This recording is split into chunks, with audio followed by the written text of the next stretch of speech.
Good afternoon, my loyal viewers. Welcome back to the Heavy Metal Chemist channel. You join me today with a map. This is a schematic overview of High Speed 2. And I want to ask the question, is this worth it? So, it's probably been in the news lately, at the time of recording anyway. We're in we're in October now, October 2020. Still in the midst of the coronavirus pandemic. Money's a bit short, got a no-deal Brexit potentially looming. Do we really want to dump 30, 40, 50 billion pounds on a stretch of railway line? That's a good question. And the question I'm going to pose is, do we really need it? Because I think we can potentially run something we already had up the West Coast Main Line, which is this grey track here. Basically running parallel to the proposed High Speed 2 route, which is now under construction. There's a lot of contention around this because it's running through pristine countryside in the UK. And a lot of people aren't happy about it. It's a bit of a waste of money in many people's eyes. A bit of a white elephant, if you would. You could already get from London to Manchester, London to Preston, 2 hours, give or take. Basically going up here and then continuing on up north by basically bypassing Birmingham. But London to Birmingham at the minute takes around about an hour and 20 minutes, hour and 25, something like that. Now we had a little trick up our sleeves a few years back that might allow us to make this journey in the same amount of time that High Speed 2 is proposed to do, 45 minutes. This is just pulled off the Wikipedia page for the project. You can have a read there if you're interested. But yeah, 45 minutes is the proposed time. Now, I'm going to explore this using some of my definitely more nerdy tendencies and flick over to Train Simulator 2021 and try and answer this question. Hopefully you'll join me, and maybe this will be of interest. This won't just be a boring watch me drive something. I'll be talking about history and stuff as we're doing that. So I hope you enjoy this content, and keep watching if you're interested.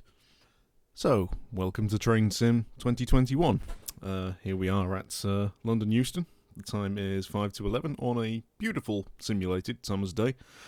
And we're going to see if we can get from London to Birmingham in 45 minutes. You're going to wonder, how the hell is he going to do that? We can't go that fast. It's 112 miles.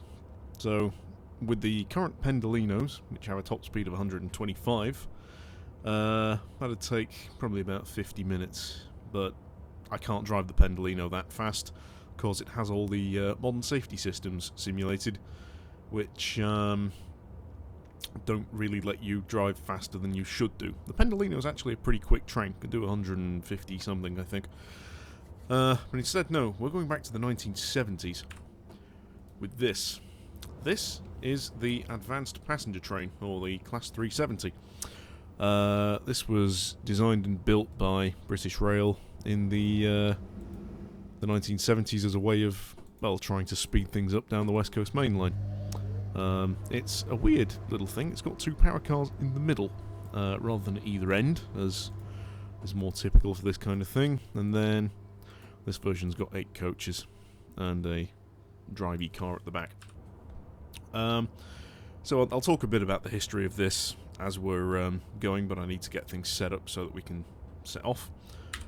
I'll open the doors so we can let some passengers on, put it into forward, cancel the various warning things, put the brakes in the initial setting, turn the headlights on, just make sure we've got those right. That's daytime running, instrument lights on, cab lights off, and then we're basically ready to go. We just need to wait for the clock to turn 11 and then we'll set off. So the APT, I'm going to call this series WWAPTD. What would the APT have done? The Advanced Passenger Train. It's an interesting, very, very British approach to to designing a train.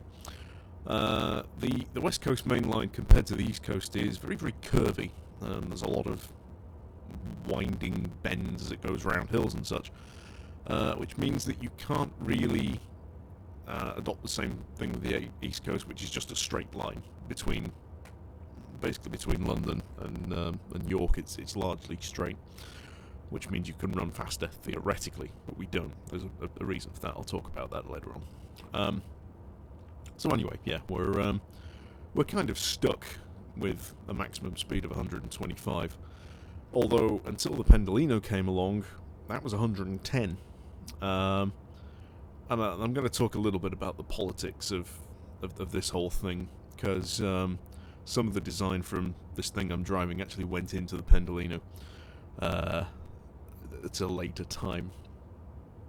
I will also apologise if the frame rate is kind of crap on this recording. I'm recording it at 30 FPS directly from my graphics card, but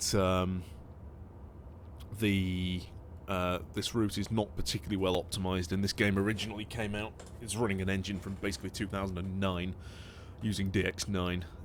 Has been updated to 64-bit, and this PC has 6 overclock cores and 32 gigs of RAM, so hopefully it should run okay. I'm recording this native 4K, but the frame rate may tanked. I think it's about 15, because this route was released with Train Sim 2021 about 2 weeks ago, and it's not had the optimization patch yet. So, yeah, if it's a bit jerky, that's why. I have disabled all of the other trains, and I'm running this in 64-bit to hopefully maintain some stability so we can actually get the whole thing finished in one take. But if there are jump cuts, it's crashed and I need to reload something. I'll save it a few points through just in case, yeah, something does go horribly wrong, and then I can yeah, restart to about 15 seconds before our desired set-off time. It's predicting it's going to take us an hour and 25 minutes. Well, let's see what we can get that down to. So brakes off, give it a little bit of power. Now, this thing is not particularly quick to accelerate off the mark. If it's one thing I've noticed about British trains in Train Sim, they tend to be pretty slow, at least with respect to like get up and go acceleration. They're not as quick as their continental counterparts, or even some of their American counterparts, to be honest. Right, I'm going to stick to the speed limits in this initial step anyway, just because we're coming out of Euston and I want to be a safe driver. We don't want to derail the thing yet. I'm going to show you the party piece of this thing as we pick up some speed. So just get the back of the train into the 25-mile-an-hour zone, then we start going up a bit of a hill and I can floor it.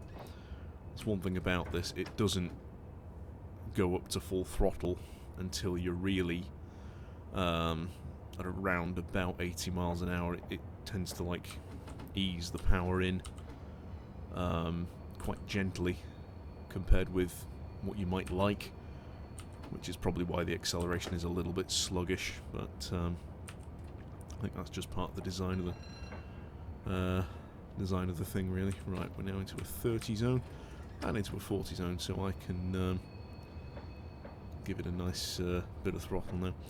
You'll notice here, actually, we've got 2 lines worth of DC third rail, and then the 2 outer lines with overhead catenary. This is a part of the line to Watford, the London Overground. You notice now I'm basically just going to ignore the speed limits. There is a very good reason for that, which you'll see shortly. Yeah, interestingly, this route also merges with, I think it's the Bakerloo line, comes out of the ground in a mile or two, and then you'll see an extra rail pop up on these tracks. Becomes a 4th rail, as per the London Underground is. So we're now getting up to 50 miles an hour, and oh look, we're leaning. The APT's party trick is that it leans when it goes around corners. It's basically one of the original tilting trains. And with a bit of experimentation on this, I've kind of figured out you can probably run it up to about 1.5 times the listed speed limit, which, given it's 50, we can probably do 75. Going into a 55, that gives us 82 and a bit. The lights don't work very well in tunnels, but not a lot we can do about that. Right, let's give it a bit more throttle. We're going up to 80, which will give us a speed limit of 120. And it will slowly start bringing more and more power, and the acceleration will just keep going and going and going until we reach our relatively high cruising speed, actually. Right, there we go. Now, most real train drivers will probably think I'm mad for doing this, but I don't care, it's a game. And I'm trying to answer a question which is probably fairly pertinent. So let's talk a bit about the politics of the APT. So this thing was designed originally as I think it was a gas turbine train in the late 1960s, early 1970s. Then they switched it across to electric. In service, they built, I think, 3 prototypes, and it was a catastrophic failure because it used to shake a lot and made people sick when it tilted because they never quite got the tilting technology right. The whole project was abandoned. I think we've reached 125 already, which is the maximum speed we can normally do in the UK. The whole project was basically abandoned, and the patents that were made, this is one of the other glitches with this route. Oh look, we're going into a tunnel. What tunnel? We can now see through the landscape. I'm going to save that there just to in case it crashes. The patents were sold off to the Italians, who then about 20-30 years later sold it back to us as the Pendolino. So in essence, the trains that are now running up the west coast are the direct descendants of the APT, just not our design per se. The other kind of good thing that came out of this, I'm just going to switch to the outside view here, is the it's a weird design, this train, because you've got like 2 halves of passenger cars. You can see there the terrible frame rate. The power cars, these things, were basically modified slightly and turned into the Class 91s, which power the Intercity 225 sets, which used to run up the East Coast mainland. I think they're being retired now. But yeah, a lot of the electronics and things that went into these were a key part of the Class 91 design. These power cars also tilt. You can see there, the whole thing tilts as we enter the corner. The top speed of this this particular set is around about 157. The slightly longer set, which won't fit on the platform, that's why I'm running the shorter one, will do about 155, but is also much slower to accelerate because you've got a lot more weight to push around. Yeah, so that's basically the APT. It was an interesting, very, very British approach. So you've seen one of its party tricks. The other party trick is that it has hydrokinetic brakes, which use some kind of water turbine to basically dump all the energy from the forward movement into slowing down, which means that this thing stops very, very quickly by train standards, which is very, very good. Frankly, when the idea was that you could be doing 155 in 125 mile an hour zone, or what would be considered 125 mile an hour zone, and still be able to stop within the same distance. We don't really need to slow down much, I think, until we get to Rugby, but I will demonstrate that then. So anyway, we're now running at what I'd call cruising speed in this thing, and there's a little G meter down here, if you're not familiar with train sim, that basically gives you an idea of how much sideways and forwards back force you're getting. You can see it's basically balancing out. It's a reasonably good simulation this, if you're driving the Pendolino, it does the same thing as long as you stick to the speed limit.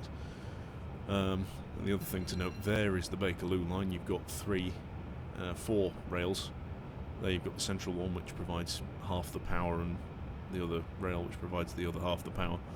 The reasoning for that being, if you look at traditional overhead line powered trains, you have that as being one of the power lines and the rails being the other one.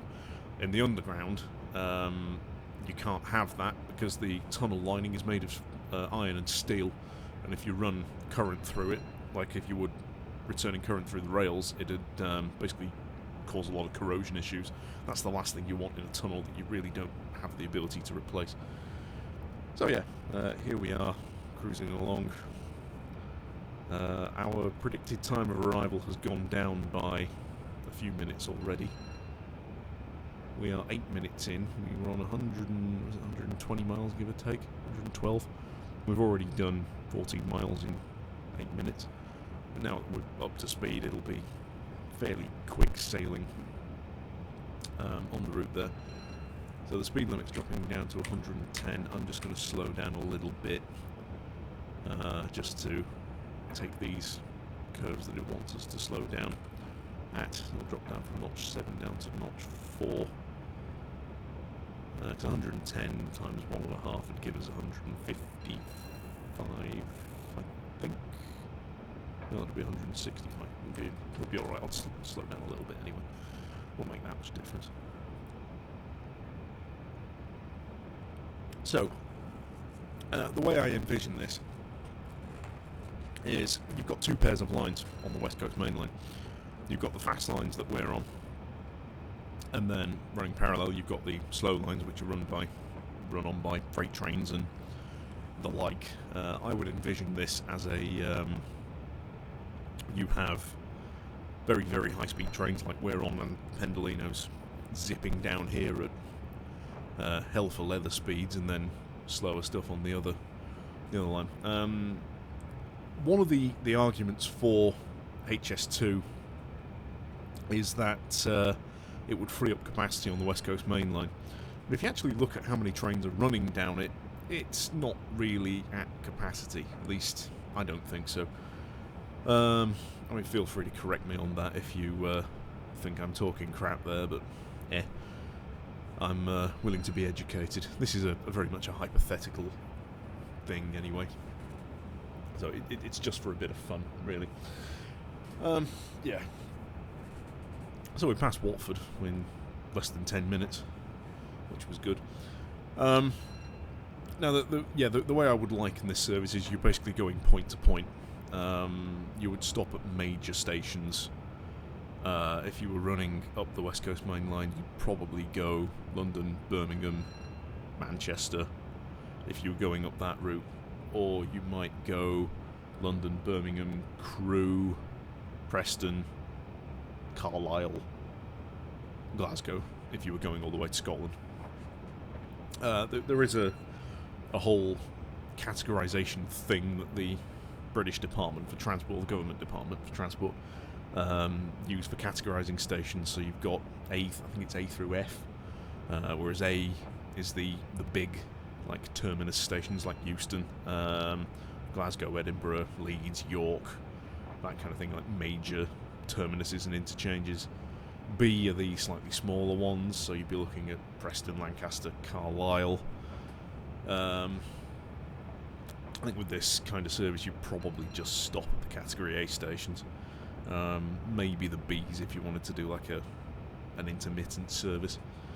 But anyway, the idea with this is to be competitive with flying, really. If you look at how the French have done high-speed rail, it's if you account for all the kind of amount of time you need to check in and waiting around at an airport, if it's an under a 4-hour train journey, or if the journey could be done under 4 hours by train, you're probably better taking the train in terms of the environmental effects and everything. Unfortunately, in the UK, why is that beeping at me? Oh, it's trying to tell me to slow down, probably. I'm not slowing down. if you're doing that in the UK, trains are expensive. Although then again, if you add up the cost of a flight from, I don't know how much a flight from Manchester to London is, but probably significantly less than the train, which I think is about £100 nowadays if you buy it on the day, off peak, if not more.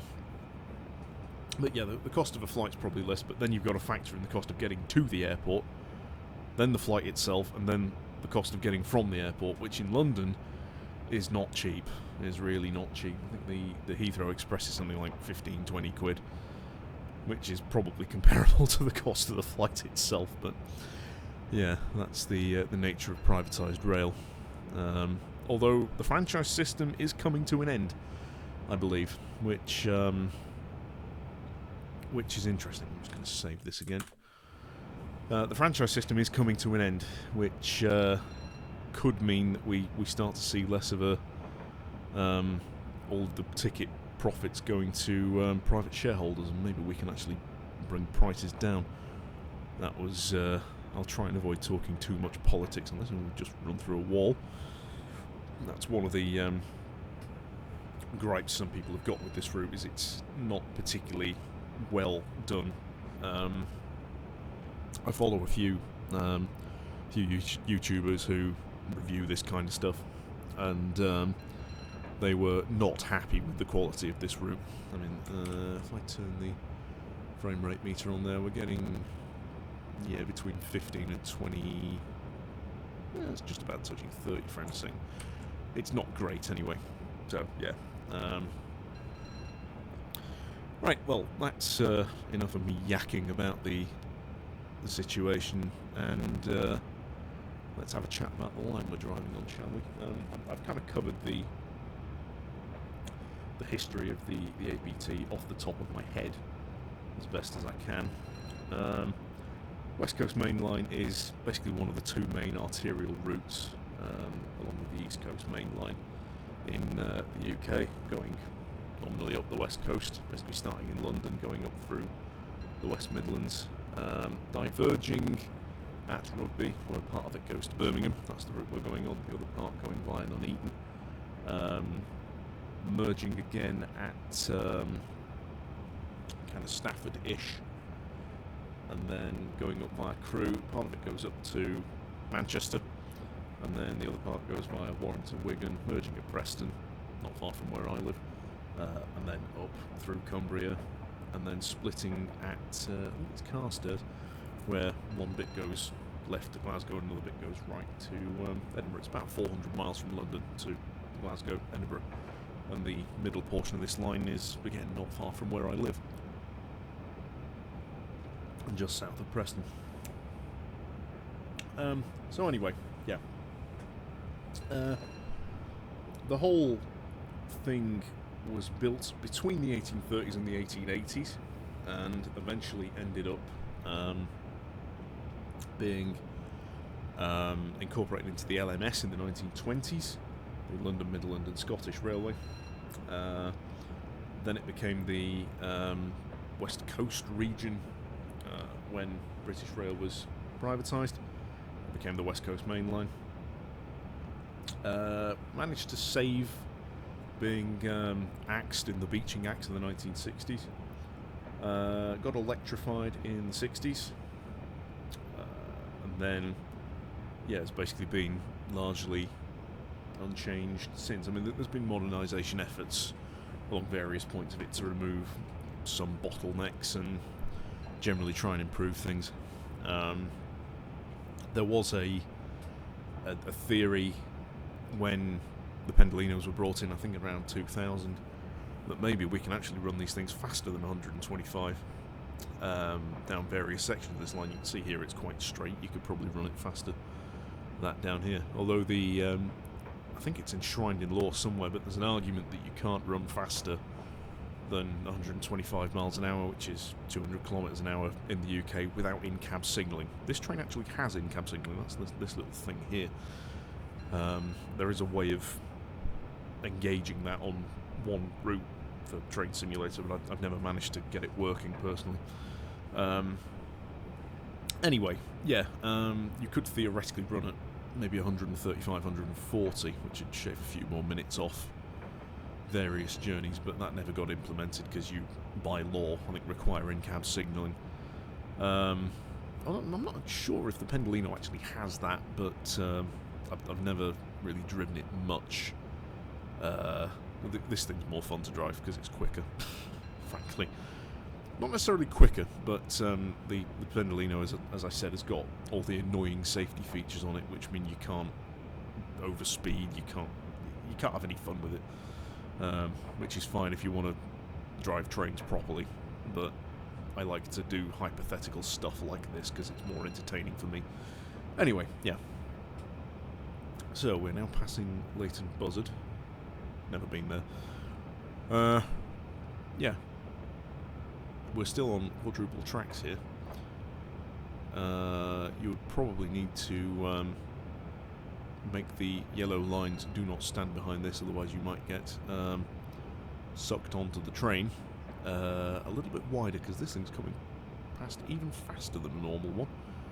Probably needed to slow down for that curve a little bit, but oh well. Never mind, I'm just running this whole thing at full speed because it's entertaining. I figure you could probably run this at this kind of speed with a few minor track geometry adjustments. Some points in the UK, the track is actually, if you look at roller coasters, they've got a slight tilt to the track, like leaning into the curve, which helps to reduce the sideways G-load. It's called super elevation with trains. The tilting basically replicates the same thing, but if the track's also tilted, you can add a little bit more tilt, which means you can go even faster, theoretically. We're going as fast as this thing will allow. It's at full throttle. The throttle on this does theoretically have a boost function, but it doesn't work. So it doesn't give you any more power, it doesn't make you go any quicker. Might as well go over some of the little bits in the cab anyway. We've got, that's the throttle there, that's the direction indicator. We've got a horn. We've got the safety button called AWS. We also have another one called CAPT, which was the in-cab monitoring thing. Which we've got a bunch of warning lights, pantograph up and down buttons, various other warning things. There's a button that lets you test all the lights, which is pretty cool. Clock, speedo, brake setting indicator. That's the thing for the warning system. That's brake pressure, more brake pressure. The heater of the cab, instrument light switch, parking brake, windscreen wipers, de-icer which doesn't work, bunch of light switches, the cab light switch. You can also open the doors, which is pretty cool. You want to do that at nearly 160 miles an hour. Yeah, there's a bunch of stuff there. I don't know what that does, and I don't want to play with it because it breaks things. Over here we've got a fire alarm test. And then there's a panel. Open the panel and there's like switches behind it. Yeah, it's a pretty well detailed model, this. And we can also pull down sun blinds, which is pretty cool. Not that they do very much, but yeah, they're there anyway. And we can the other door if you really wanted to jump out at very high speed, but I would advise against that. Yeah. On some of the versions of this, you can also go and sit in the passenger compartment, but oh, stop doing that. In some versions of this, you can also go and sit in the passenger compartment, but we can't with this for whatever reason. I don't know why. 21 minutes. We're passing Milton Keynes. I believe it takes around about 40 minutes to get from Milton Keynes to London normally. So, yeah, in theory, if you wanted to take this train, we could get from Milton Keynes to London in, yeah, maybe 22 minutes, allowing for braking time. I'm going to save that there just because why not? We have covered in 22 minutes, nearly. We start off on 112, nearly half the distance. So maybe with a bit of luck, we might manage to make Birmingham in 45 minutes target. Although we shall see. This is actually the first time I've done this run, by the way, so I have no idea, as much as you guys do, whether it's going to work or not, but we shall see when we get there. Yeah, so here we are, we're just cruising along at decent speed. Yeah,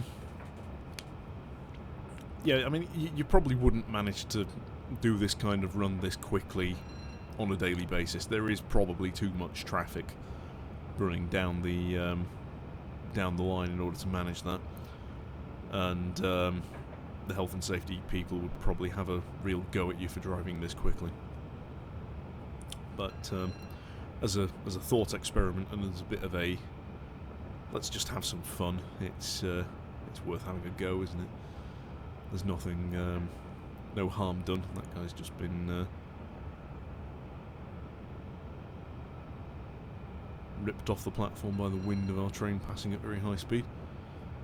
Probably taking that one a little bit quick. Again, track geometry, minor alterations would make a big difference. So yeah, this route is basically new. It's only been out for 2 weeks. There weren't many massive improvements with Train Sim in 2021. It was more about the workshop stuff. There's a lot of fan-made content for this game, which is really quite excellent. It often gets ridiculed by some people for having something like £10,000 worth of DLC available for it. There's probably more than that now, but you can generally pick stuff up cheap in Steam sales, which are fairly often. I generally grab routes if they're a £5 or under. Maybe pay a bit more if it's a substantial route that comes with a load of rolling stock, but if it doesn't, then I won't. I was kind of fortunate that this edition of Train Sim came with 4 routes, the deluxe edition anyway, for £40, which wasn't bad in the grand scheme of things. There's a bunch of guys I follow who are actually doing a West Coast mainline merge and filling in the blanks, so to speak, between basically between London, Birmingham, Crewe, up towards Liverpool. The bit between Preston and Glasgow and Edinburgh has already been done. That's actually a very well done route. So props to the guys for doing that. Yeah, it's a fun game for me. I like doing this kind of what if stuff, as I've said. I don't really do it for the whole kind of, oh look at me, I just want to be a train driver. No, it's more a kind of technological and engineering challenge for me, if you want a better description. Yeah, I just enjoy the kind of thought experiment of, yeah, we had this technology 40 years ago. What would happen if we actually implemented it? Which is, if you're watching this, why you're probably listening to me ramble on for probably an hour, 40 minutes, an hour nearly, talking about high-speed trains.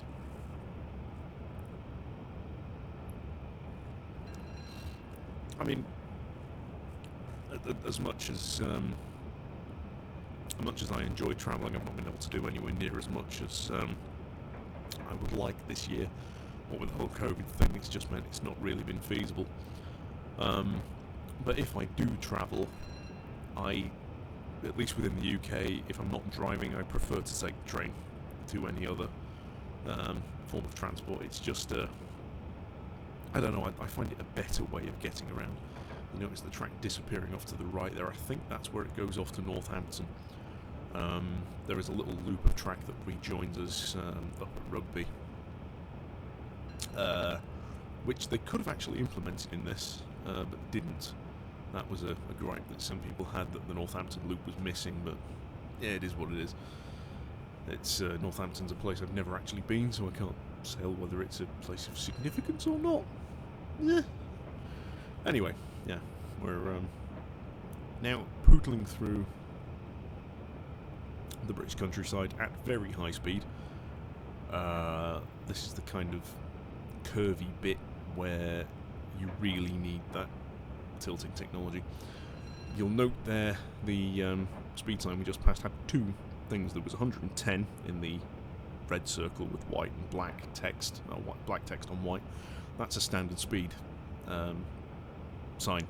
The one below it is the EPS, or enhanced permitted speed, for tilting trains, like the Pendolino. I'll save that again just in case it crashes. Got to keep an eye on that. Can't trust this. It's not the most stable of platforms, to be honest. I mean, some things are better than others, and there are certain mitigations you can do to increase the stability of the route. But yes, some things this game engine is has seen better days, frankly. I don't know if it runs better on NVIDIA cards. Actually, I'm using an AMD Fury for this, but I believe it supports PhysX for the rail wheel interactions and that kind of stuff. So I don't know if it runs better on NVIDIA cards with respect to the physics side of things. But I've generally not had any problems on my AMD card, which is it's nearly 4 years old now, but I can still game at 4K. It's not doing too badly in the grand scheme of things. One thing we can do is look out and look back down our train. You can see it wobbling a little bit, but generally alright. Yeah, there we are, back inside. Nice and comfortable.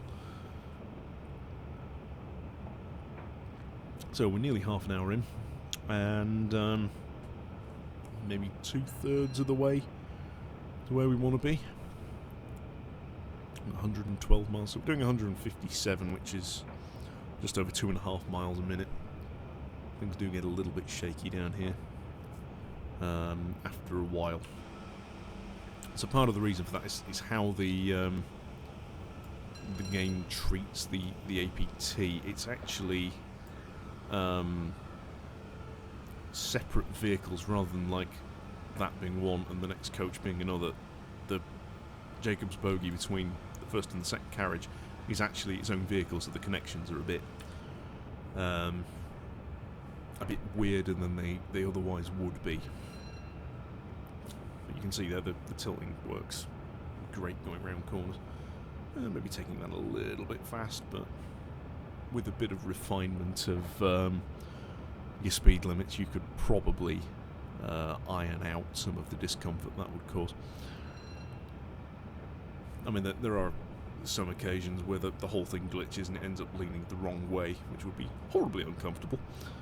But, yeah, forgive the shakiness, it just does that sometimes. And if you try and look outside while it's tilting, that's a fixed camera angle. You're looking into the cab. That's, yes, that's helpful. Again, it's not a perfect game, but yeah, I enjoy it nonetheless. Look over to the right there. I think we're passing through Watford Gap here. That's the Grand Union Canal. That's the M1 to the right. I'm coming through at rather high speed and shaking around a lot because the physics. You can't see it from the outside, but from the inside it's pretty noticeable. And it smooths down after a while. So we are not massively far from Rugby, I don't think. We can also pull up the map on this to see where we are. So, yeah, there we are. We started down at London Euston. We've come all the way up here. That's Watford, and there's Watford Town, the little Watford Loop thing. That's where the line went off to Northampton. That's where the line comes from Northampton. There's Rugby. There's the line that goes off to Stafford. Don't know where that goes. And then just a little bit up to Birmingham, which is up there. Now, I do know we have to slow down to go through Rugby, which is where I can demonstrate the brakes on this thing. It'll give me a warning on the little moving map at the bottom. There are several versions of that. You can drive without it completely if you're hardcore. There is a minimised version, or there's the full version. I prefer the full version just because it's easier.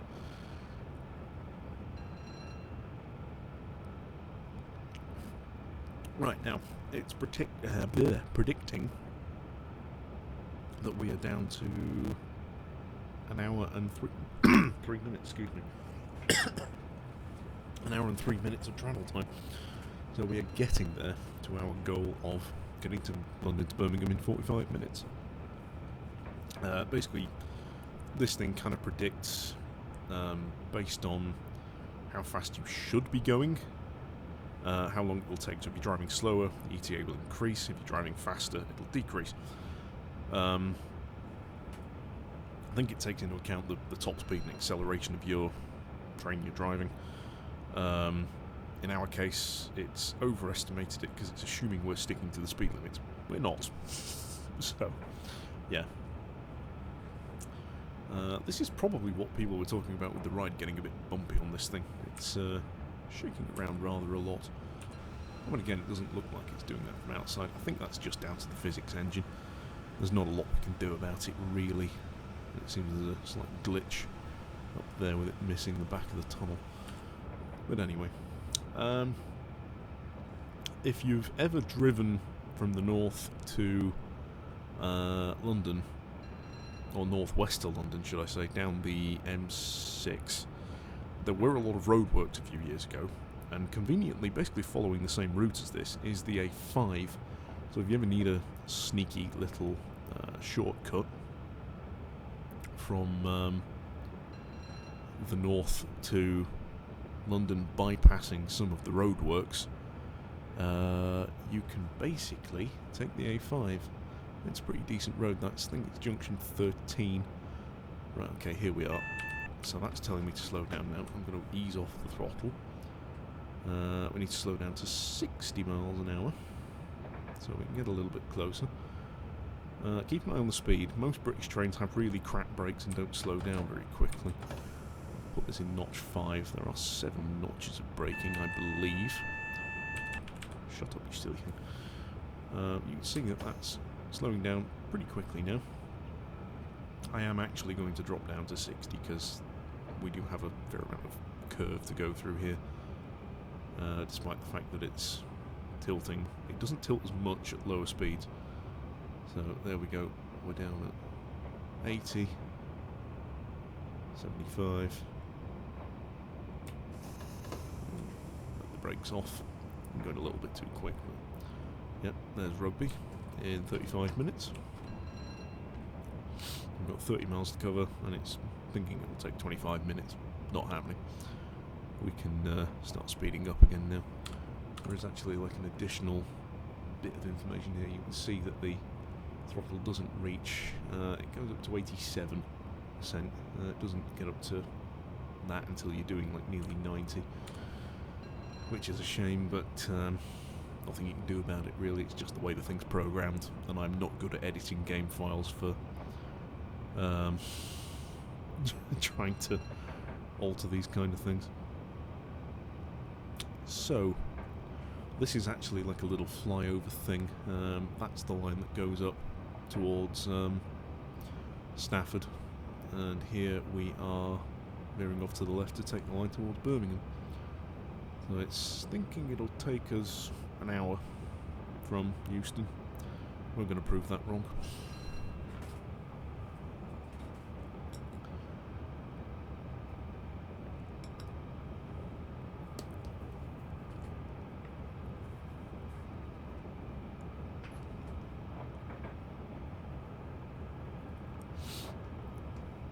So as you can see, compared to the brakes, the acceleration's not great. Once you get above 100, the speedo on the main display is not great. There you can see the decimal.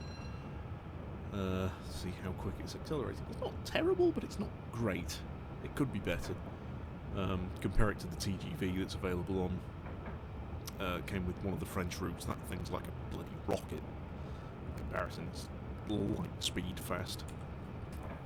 But given the curvy lines we've got to deal with, that thing doesn't tilt, this does, so it's a better solution for our problem. Now, looking at the clock, we have 7 minutes, no, 8.5 minutes to get to Birmingham in 26 miles if we want to beat HS2, which will take 45 minutes. make it. Maybe we will, maybe we won't. Let's see how it goes. Last push.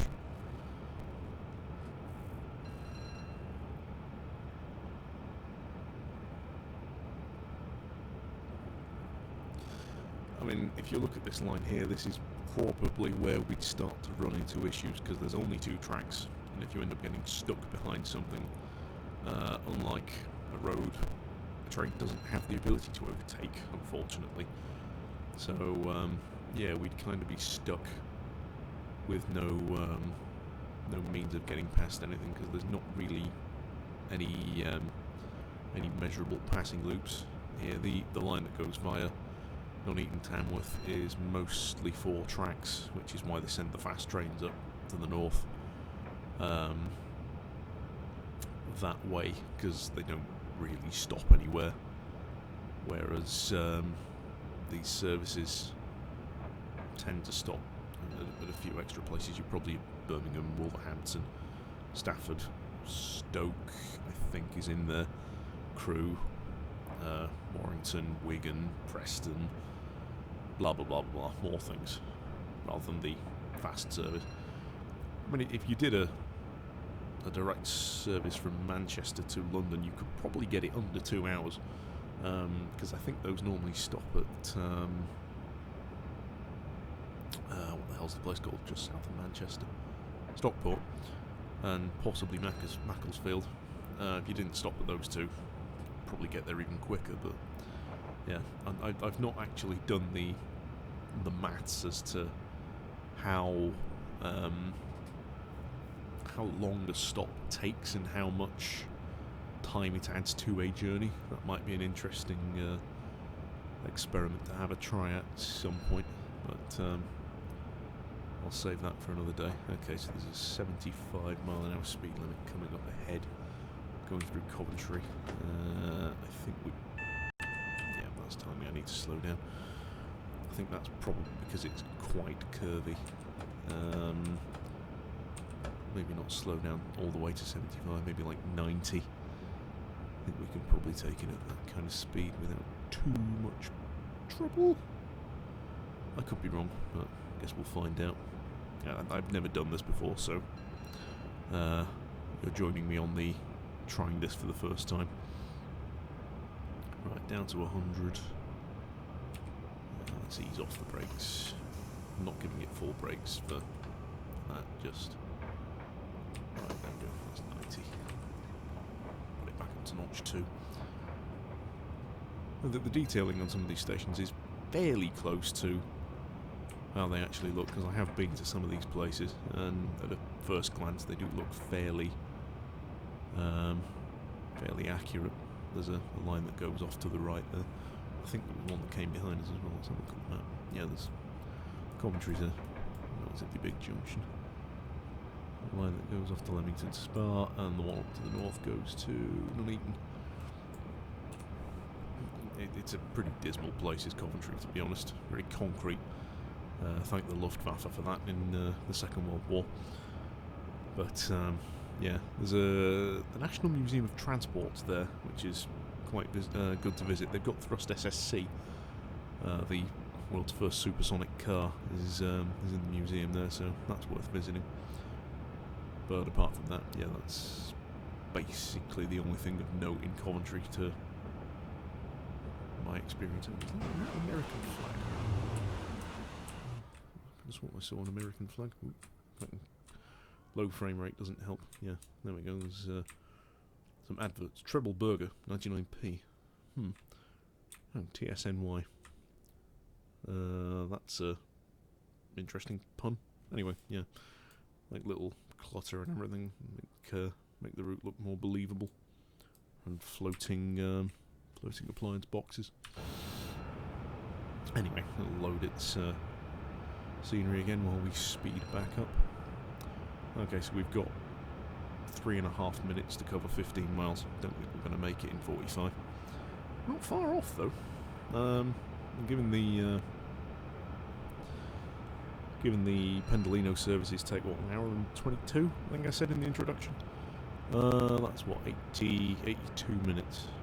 We've basically doing that in just over half, which is not terrible in the grand scheme of things.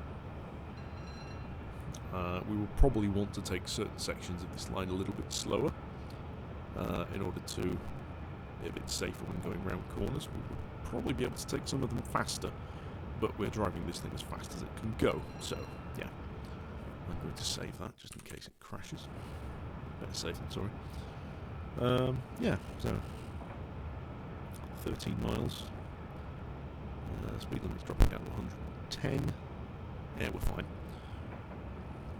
Got past Berkswell. I'm guessing that's like a little commuter station. I don't know the West Midlands well, particularly. So, yeah, if anybody... I don't really have any comment about the West Midlands, to be honest. I mean, I'm fairly familiar with Euston because I used to work about 2 minutes from there at UCL many years ago. Did a research job at UCL, but now I am based back in the north. Well, being based back from home for the past 7 months because of the corona pandemic. Ooh, going downhill, picked up speed 158. It's a new record for us. And it's starting to shake quite violently. That's totally not worrying at all. Coming up on Hampton in Arden. You can see that there's a slight microphone in the way. I hope the audio quality's good enough, by the way. I'm recording this through a condenser mic into my sound card using the capture software that comes with my graphics card. I hope it's going to merge everything alright. If not, then, well, I'll try something different next time. So, 10 miles, and it's thinking it's going to take us 11 minutes to cover that. Nah, not at this speed. We're going to definitely going to miss our target, because we're not doing 9 miles in a minute. That would be like supersonic speed. We can't do that. Not in this thing. But we can do our best. Coming up on Birmingham International, which is the airport and the NEC, I believe. Only ever been to the NEC once, many years ago for a, I think it was a big game show, at Games Expo. That was a long time ago. Yeah, drove down. That was a long drive. But yeah, this is one of the reasons that the train's better. It's just you can relax generally. You can relax, you can get some work done if you're into that kind of thing. You can read, go get a cup of tea from the onboard cafe, and just generally, yeah, it's a bit more chill than being stuck in traffic and driving, or the hustle and bustle of airports, rather than just hop on the train at the station when the train arrives and get off at the other end. It's just none of the stress that comes with flying. They were on about linking High Speed 2 with High Speed 1 at one point, so you could have gone from Birmingham all the way down to France directly, but I think that little link between St Pancras and Euston has been cancelled. There is a link from High Speed 1 on the East Coast main line, so you could go all the way up to Edinburgh, but whether that's used regularly, I don't know, to be honest. Not something I particularly looked into. I think Lee Hall. Now coming up onto Stetchford. We're on the outskirts of Birmingham here. Again, I think I've visited Birmingham probably like once, maybe twice. I don't particularly remember much of my visits there. But yeah, Manchester's always been like my spiritual home, for want of a better description. So maybe I'll do some videos with the lines around Manchester if people would like that kind of content. The only issue is I'm kind of limited. If you want WWAPTD, what would the APT have done content, to where there's electricity, because can't drive this thing on non-electrified lines given it's an electric train. Right, okay, speed limit's dropping down to 65. Okay, it's telling me I need to slow down. Give it a little bit of break. So down to 45. Can probably take that around about 60-ish. so we won't slow all the way down. But yeah, passing Adelaide Park. Right, well, we've passed our ideal time for making this journey. It was 46 minutes we wanted to do it in, but 45 minutes we wanted to do it in, but unfortunately we've not managed that. We're not far off though. We're not far off. Right, entering Birmingham. If you look off to the side, there is actually a fairly significant building work going on just as we enter New Street, which I believe is going to be the new Birmingham Curzon Street station, which is where the High-Speed 2 terminus in Birmingham will be. Let's just reduce the braking elevation. Yeah, if you look to the right here, there's a kind of building site there. Coming in there, just ease off the brakes. Yeah, it gives you an interesting eye view of how the National Rail Network works. You don't really see any of this as a passenger. The yellow signals are telling me I need to slow down. Give it a bit more brake here. Drop down to about 20. Change tracks. That's probably a little bit too quick. There we go.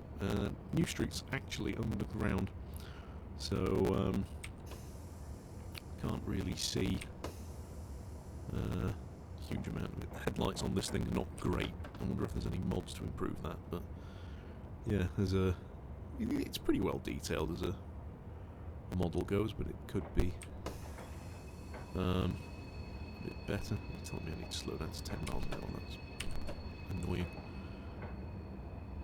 There we go, 49 minutes. We're 3 minutes shy of HS2 on the existing rail network using rolling stock we had in the 1970s. I don't think that's a bad, too bad going, to be honest. Yeah.